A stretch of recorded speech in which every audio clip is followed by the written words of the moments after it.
individual, social e coletiva que os caracterizaria como povo escolhido de Deus. Aí o pastor Jonathan agora ele vai fazer uma relação para nós entre o texto bíblico de Mateus, capítulo 5, e vocês podem abrir. Mateus 5, 14, 16, e o indicativo e imperativo de Deus. Aí é uma questão filosófica que ele vai abordar também. Obrigada, pastor Jonathan. Amém. Som. Gente, bom dia. Graça e paz. Amém.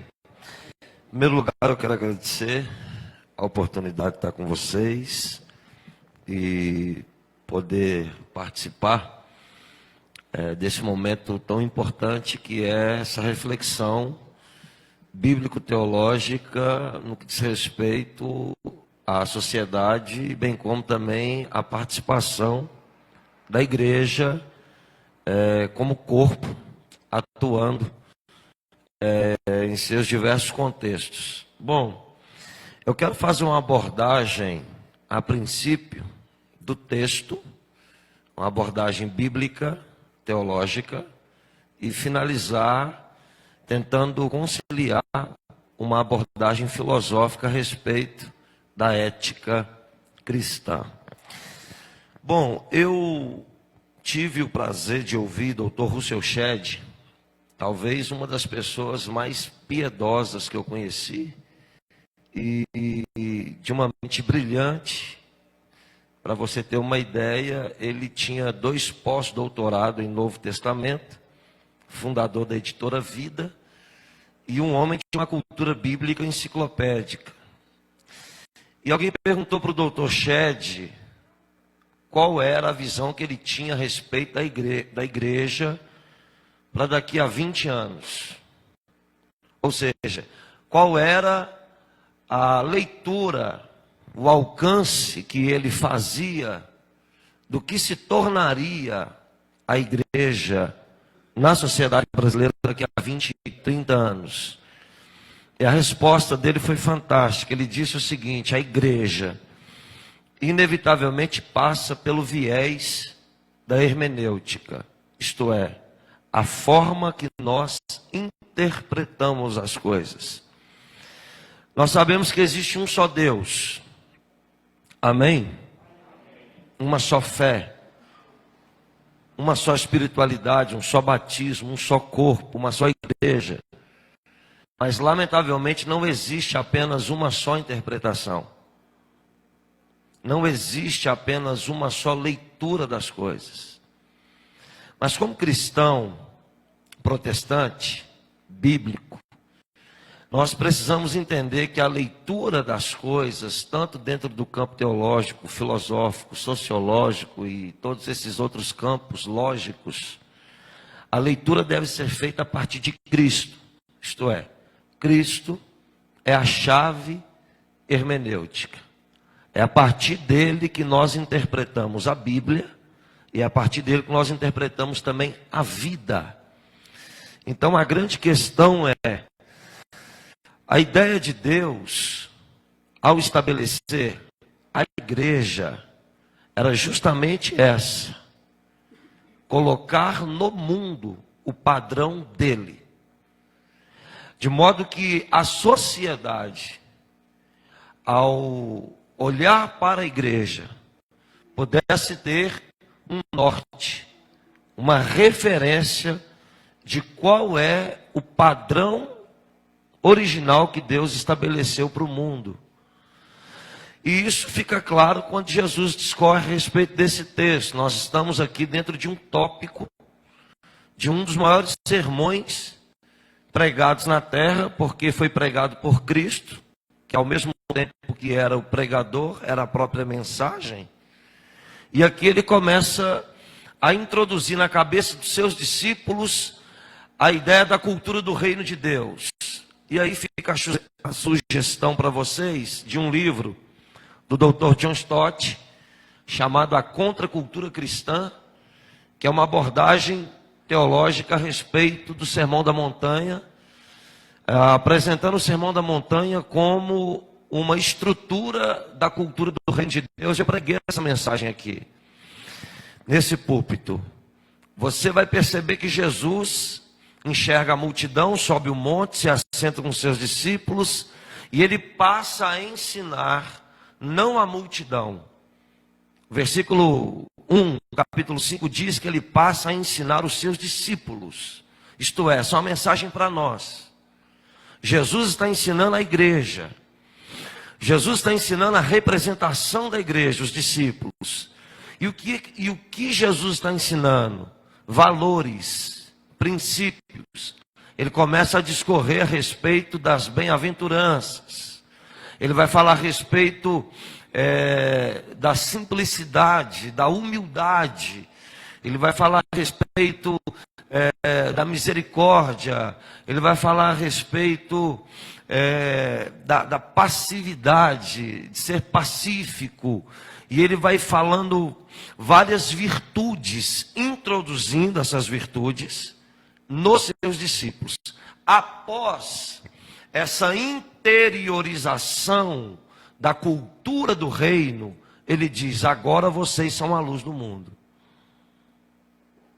Isto é, eu estou acendendo no mundo uma lâmpada. Essa lâmpada que eu estou acendendo, não estou acendendo com o objetivo de escondê-la. Porque ninguém acende uma lâmpada para escondê-la. Uma vez que nós acendemos uma lâmpada, é para colocá-la no seu lugar devido, a fim de que ela cumpra o seu papel de luz, iluminando a todos os que se encontram. Aí ele conclui dizendo: desta forma, os homens devem ver. Perceba que ele está falando de um evangelho não aos ouvidos. Ele está falando de um evangelho aos olhos.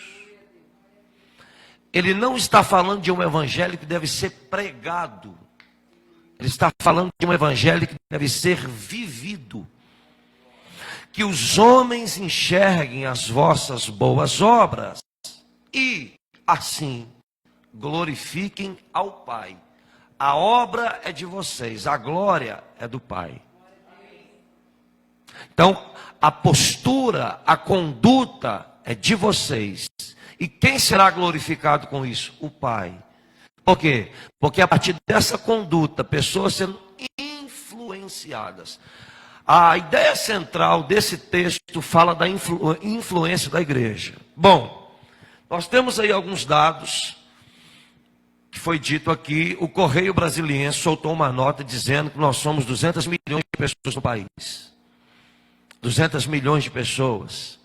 1/3 dessa população se diz protestante. Nós temos aproximadamente 49 a 50 milhões de evangélicos. É muita gente.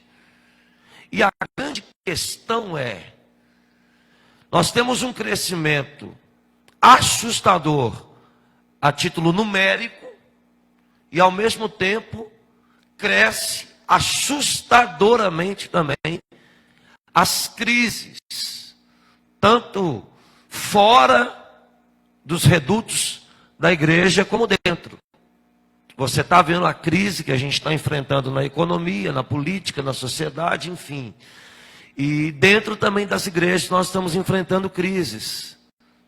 Por exemplo, eu gosto muito de uma fala do Hernandes Dias Lopes, que diz que houve um tempo que você dizia: eu sou pastor. Isso abre porta. Hoje, fecha. Antigamente você dizia, uma moça dizia: vou casar com um pastor. Passaporte para uma vida feliz. E hoje, contrato de risco. Casa não. Uma pesquisa foi feita por uma revista de circulação mundial que constatou que as 3 classes mais desacreditadas no Brasil é a política, os políticos, a polícia e os pastores.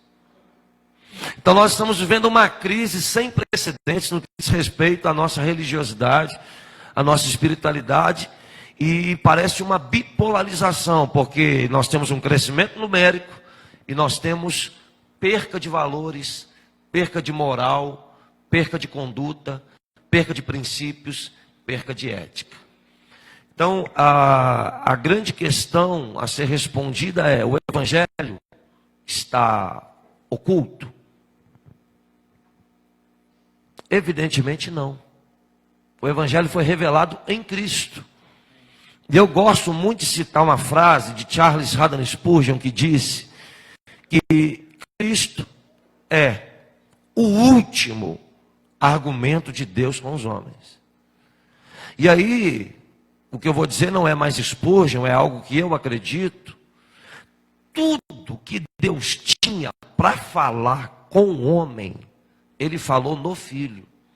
De modo que Ele não tem absolutamente mais nada para falar.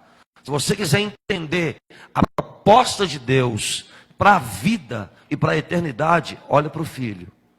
Cristo é a resposta de todas as perguntas. Ponto. Legal.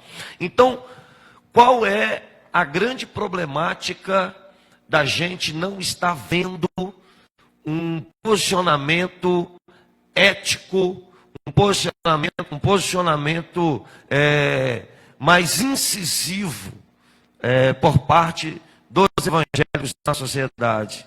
E aí a tese que eu defendo passa pela hermenêutica. Por que eu estou dizendo isso? Porque a ética cristã, eu já começo a fazer a minha abordagem filosófica e concluo. A ética cristã, ela vai decidir a partir do fim último, isto é, uma verdade última, um padrão último. Qual é o padrão último? Qual é a verdade última da ética cristã? Deus. Deus é o fim último. Bonhoeffer disse que Deus, ele é e deve ser colocado no centro de todos os pensamentos, questionamentos, de todas as leituras que a igreja for fazer. Então, Deus é o nosso fim último. Então, se Deus é o nosso padrão para decidir, para agir, para atuar, a grande questão está na forma que eu interpreto Deus. É o conceito de Deus que está complicado hoje, né? Você tem vários conceitos sendo pregados por aí. O Evangelho não está oculto. A grande questão é que nós temos um surgimento absurdo de outros evangelhos, né? Conforme Gálatas, nós temos lá que deve ser considerado anátema, que são evangelhos que ultrapassam aquele que foi colocado, são evangelhos que são engendrados no laboratório do pragmatismo, no laboratório do secularismo, do hedonismo, e enfim, a gente tem assistido o surgimento de um conceito, ou de uma conceitualização extremamente equivocada a respeito da pessoa de Deus. Quando a gente não tem essa interpretação correta a respeito do ser de Deus, quando nós desejamos nos posicionar para tomar uma decisão, nós vamos tomá-la a partir do Deus que nós estamos lendo. Por exemplo, vou te dar um exemplo aqui usando a pessoa de Jesus.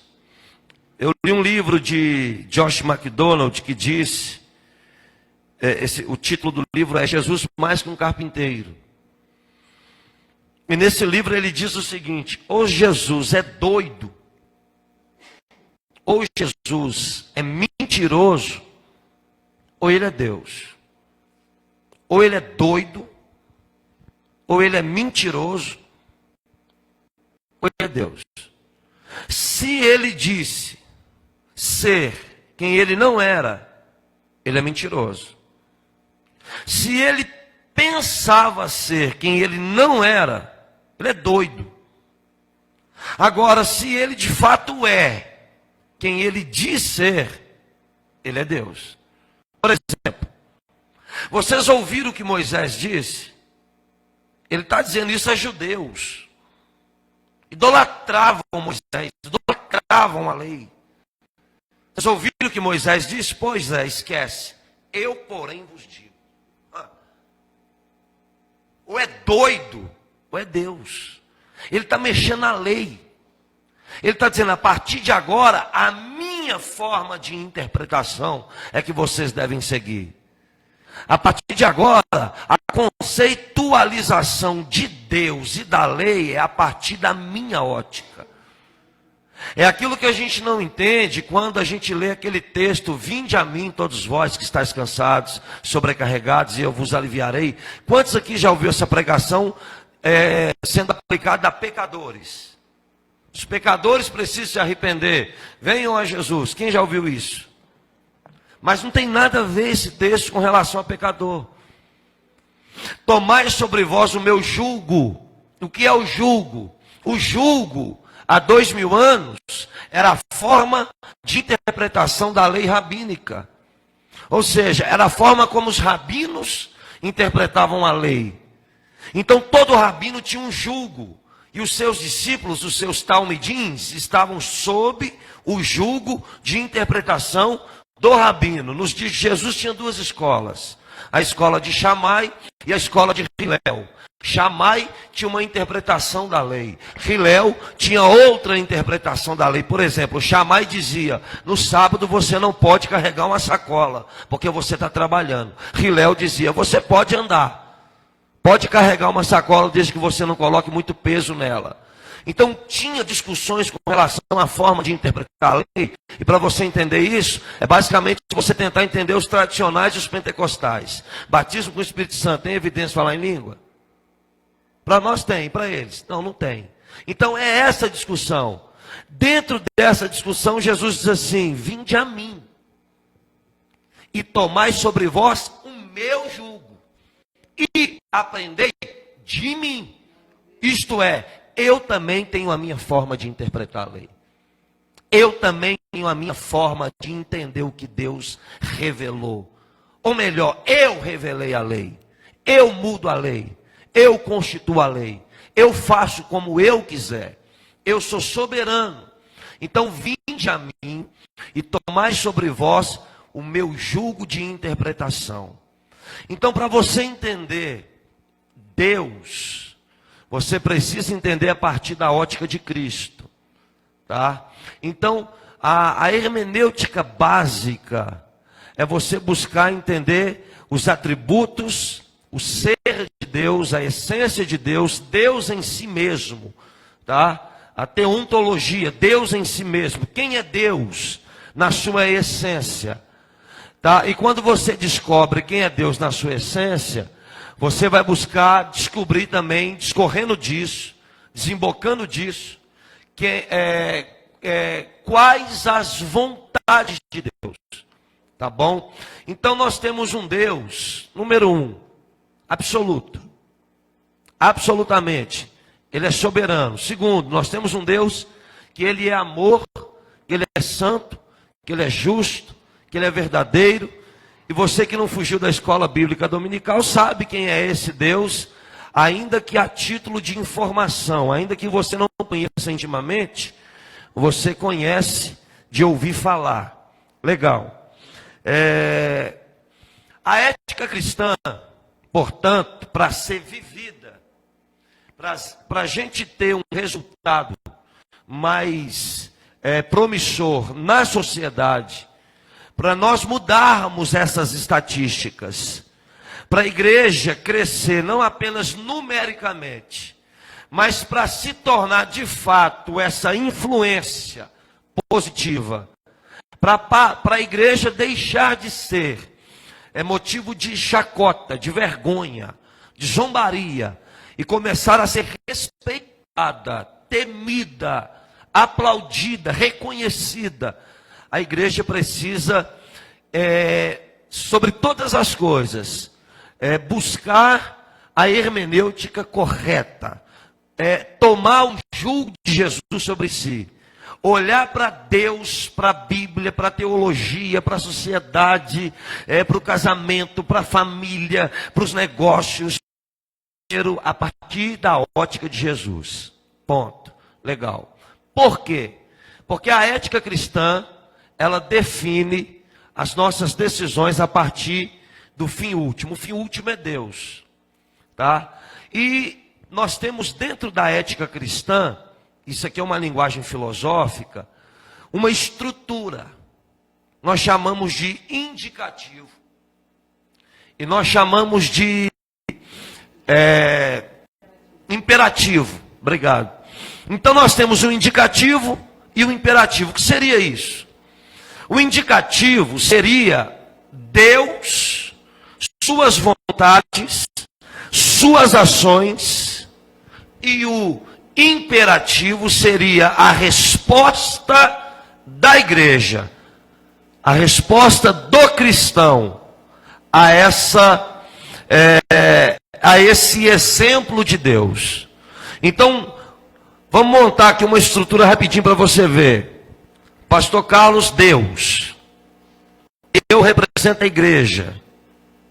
Então a igreja vai olhar para Deus e ela vai ter o indicativo, tá? Ela vai ter um indicativo do padrão, um indicativo da norma, um indicativo da conduta. E quando eu olho para Deus, qual a leitura que eu tenho? O que eu enxergo? Quando eu olho para Deus, eu enxergo, Deus é amor. Imperativamente eu tenho que amar. Vocês estão me entendendo? Agora imagine que eu olhe para Deus com uma hermenêutica distorcida. Imagine que eu enxergue Deus como um homem, como um ser completamente megalomaníaco, maquiavélico, e que adora torturar as suas criaturas, e que sente prazer no sofrimento humano. E talvez para você pareça que não seja lógico o que eu estou falando, mas você se lembra quando um cantor chamado Cristiano Araújo morreu, a primeira pessoa que tentava agredir Deus. Cadê Deus? Por que Deus permitiu meu filho morrer? Cadê Deus? Qual o conceito que essa pessoa tem de Deus? O conceito que essa pessoa tem de Deus é que Deus sente prazer matando as pessoas. E se Deus sente prazer matando as pessoas, então, a partir de agora, a igreja deve portar R15, fuzil, Glock, HK e sair matando todo mundo. Não. Quando eu olho para Deus, a leitura que eu faço é de amor sobre todas as coisas. De perdão, de justiça, de verdade. Então, essa é a abordagem filosófica da ética cristã. É ter Deus como fim último das minhas decisões e buscar fazer a leitura correta de Deus, para que quando eu for tomar as minhas decisões, eu as possa tomar tendo como base o padrão de Deus, o indicativo de Deus. As minhas decisões imperativas, elas têm como base o indicativo de Deus. Então eu faço a leitura da minha vida a partir da pessoa de Deus. Isto é, o Evangelho, tá? Então, é basicamente o que está acontecendo aqui. E eu fecho dizendo para você, no indivíduo, não existe nenhum avivamento coletivo sem antes esse avivamento acontecer no indivíduo. Qualquer avivamento coletivo, ele precisa começar no indivíduo. Por exemplo, deixa eu te dar um exemplo aqui. Casamento nunca teve problema. Não existe problema em casamento. Talvez você tenha assustado. Que isso, pastor? O senhor é casado? O senhor tem certeza que o senhor é casado? Sou muito bem casado. Nunca existiu problema no casamento. Não, não. Onde está o problema? No indivíduo. O problema está no indivíduo que compõe o casamento. O problema está no homem, na mulher. O casamento não tem problema. Então, o problema do casamento é reflexo do problema que está no indivíduo. E se para existir um avivamento no casamento, o avivamento tem que começar onde? No indivíduo. A gente quer uma sociedade melhor? Esse avivamento tem que começar onde? Na igreja.